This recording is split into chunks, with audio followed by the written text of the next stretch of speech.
The Lord be with you. A reading from the Holy Gospel according to John.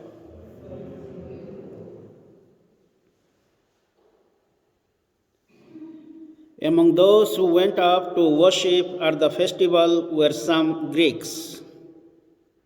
These approached Philip, who came from Bethsaida in Galilee, and put this request to him: "Sir, we should like to see Jesus." Philip went to tell Andrew, and Andrew and Philip together went to tell Jesus. Jesus replied to them, "Now the hour has come for the Son of Man to be glorified.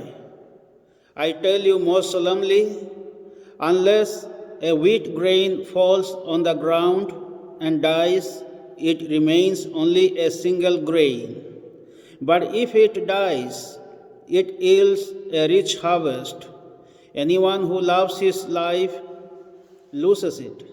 Anyone who hates his life in this world will keep it for the eternal life. If a man saves me, he must follow me. Wherever I am, my servant will be there too. If anyone serves me, my Father will honor him. Now my soul is troubled. What shall I say? Father, save me from this hour.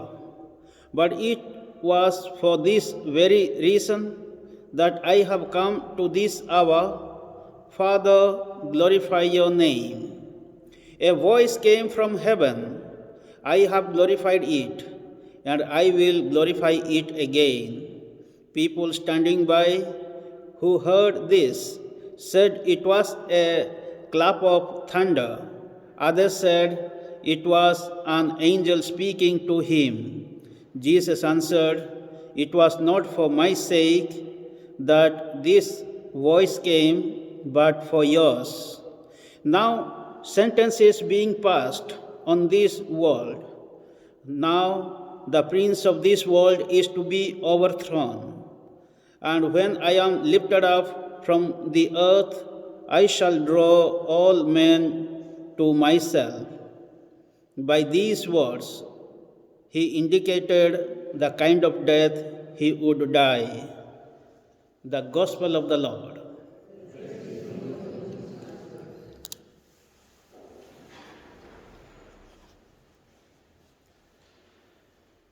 Today we celebrate the fifth Sunday of the Lent. Today's three readings are very important to reflect on the passion, death, and resurrection of Jesus. In the first reading, we heard from the book of prophet Jeremiah. God promises a new covenant to his people. As we know, God made covenant with Noah. God made covenant with Abraham, Isaac, Jacob. Then God made covenant with Moses. And he gave the 10 commandments. The laws were written on the tablets, on the stone. So, now in today's first reading we find God is talking about a new covenant. Why it is new? Already God has made so many covenants with so many people in the past, but why he is making a new covenant and why it is new, or why there is a difference between those covenants and today's reading's covenant?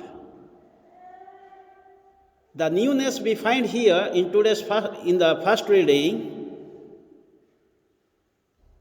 God is going to give the law which will be written on the hearts of the people. The first laws were written on the tablets, on the stones. given to Moses. But hereafter, God is going to write the law on the hearts of the people. And he says, you will be my people and I will be your God. And I am not going to see your sins anymore. I will still love you. So this is what we see, how God loves his people, starting from the very beginning, Genesis, Adam to till today's first reading. And God is going to make the final covenant with Jesus. In the gospel reading, we find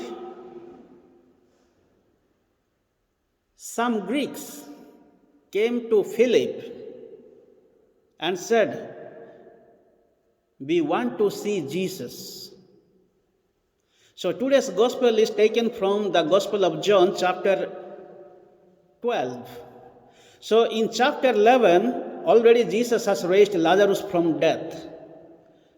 And Jesus performed this sign or miracle, raising Lazarus from dead. At the end, he said, I did this one so that God may be glorified. So all the miracles of Jesus are God's glory.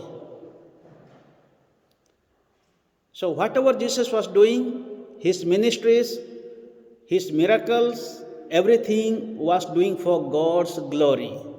Nothing was doing for himself, but for God's glory. So in today's gospel, we find Jesus is not giving the direct answer to the Greeks. And at this juncture, why these Greeks people are coming to see Jesus? There is a reason. The reason is, now Jesus is going to be glorified through his suffering, passion, death, and resurrection. Only few more days are there to die. So now Jesus is telling, now my hour has come. What is his hour? His hour is the hour of passion, death, and resurrection. And as he was talking with them, then what has happened? God is speaking. A voice came from heaven. We know God spoke in the New Testament only 3 times. In the time of baptism, God spoke, this is my beloved Son, with whom I am well pleased. In the time of transfiguration of Jesus also, God spoke, this is my beloved Son, with whom I am well pleased. Listen to him. And in John's Gospel, the 3rd time God is speaking. And what he is talking here? I have glorified it, and I will glorify it again. So these are the words spoken by God in today's Gospel. I have glorified it, and I will glorify it again. What does it mean? I have glorified it means all the miracles are performed for the God's glory. So through the ministries of Jesus, God has been glorified. Through the miracles of Jesus, God has been glorified. Now, the second phrase is, I will glorify it again. What does it mean? I will glorify it again means God is going to be glorified on the cross. So now, God is sending his beloved Son to the cross, where Jesus will be glorified, dying on the cross. According to John's Gospel, where can we see God's glory? We can see God's glory on the cross, through the suffering, death, passion, resurrection of Jesus on the cross.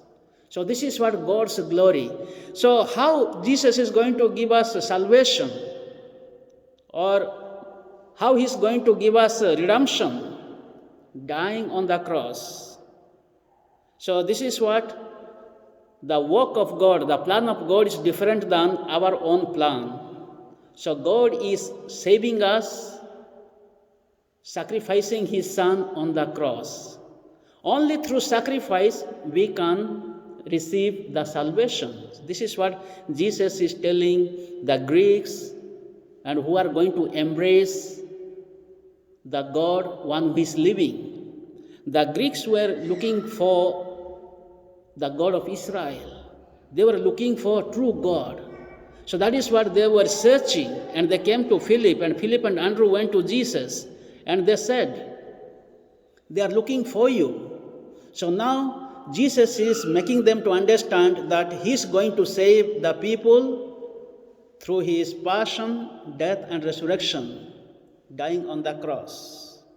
So this is what Jesus came into this world. Let us pray today in this Mass.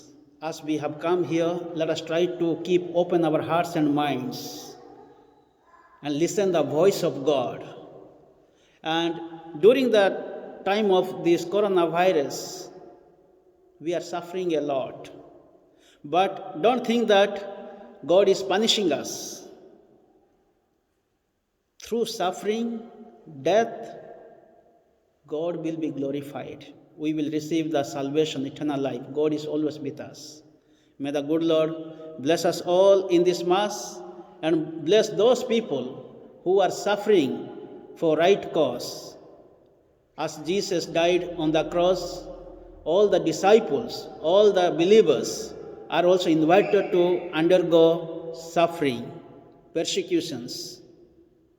But God will lift us again.